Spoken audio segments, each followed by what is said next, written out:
All right, Union family. So the convention is over for the day. We got a lot to look forward to. It was a great time with that vote today. A lot of back and forth, a lot of maneuvering. Just even like how is the question going to be framed? But basically, the president had issued a letter saying that the Constitution doesn't allow for members to appeal the decision of the Executive Council to find him not guilty on 3 of the charges and guilty on 1 of the charge, and the punishment that we know about, the driving privileges in the video. That the body of the convention did not have the right under the Constitution to appeal that. That was just in all honesty, a weird interpretation of the Constitution. And I'm glad that the delegates saw through that one. And like I say, the concerned letter carriers really did a great job seeing this one through.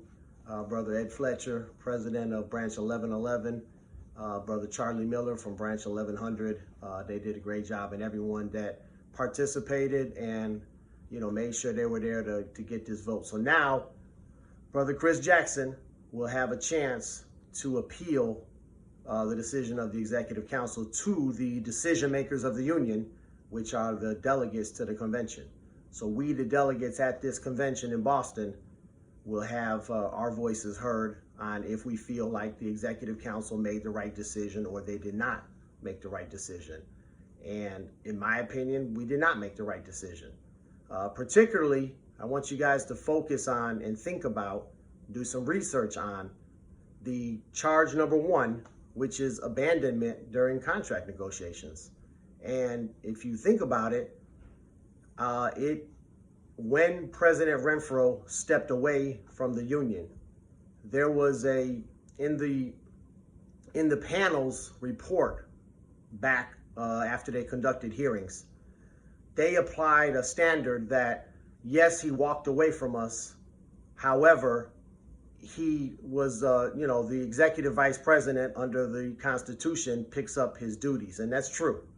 However, the president, by not having a clear strategy for contract negotiations, by not taking notes and having a methodical approach and not passing that information along to the next person while he was out dealing with his medical issue, that harmed us incredibly.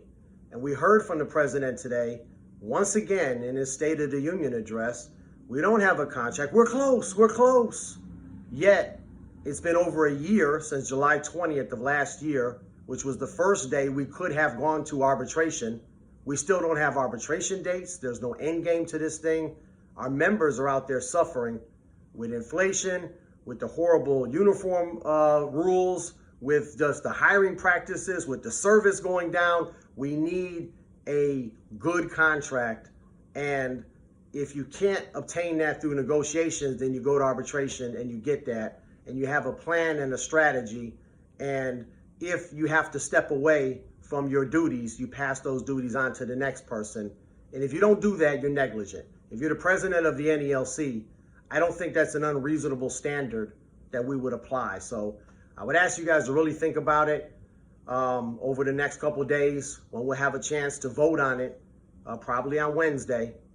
And when that comes up for a vote, I would like you guys to consider those that, obviously there's a lot of us that feel that he's guilty of that charge, abandoning us during contract negotiations. But just the fact that this thing is dragged on, the fact that we still don't have a contract to this day, has harmed every member of the union.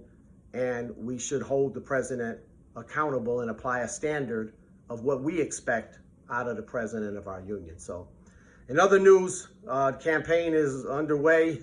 Election's not till 2026, but it's a nationwide campaign. We got to build it now. The buttons are out. Everyone's wearing them. Appreciate the love. Everyone's coming up. We're taking pictures. If you want to take a picture to go on the campaign page or the Facebook page, just find me anywhere in the convention hall. My schedule is posted on careforprez.org. And we have raffle tickets that are out there. I think it's up to about $2,000. It's going to be a 50-50 raffle. It's going to keep growing throughout the week, and then we'll pick that prize. Someone's going to get a ton of money at the end of the week. I am having a meet and greet for anyone at the convention here in Boston. That will be on Wednesday at 6 p.m. in room 107A and B. Hope to see everyone there. Be safe out there. Enjoy your evening. Let's get back to business tomorrow. Got a lot of good resolutions, a couple of them from my branch, Branch 11, that'll come up under constitutional amendments, and hope you guys give us some consideration. All right, have a good night. Thanks.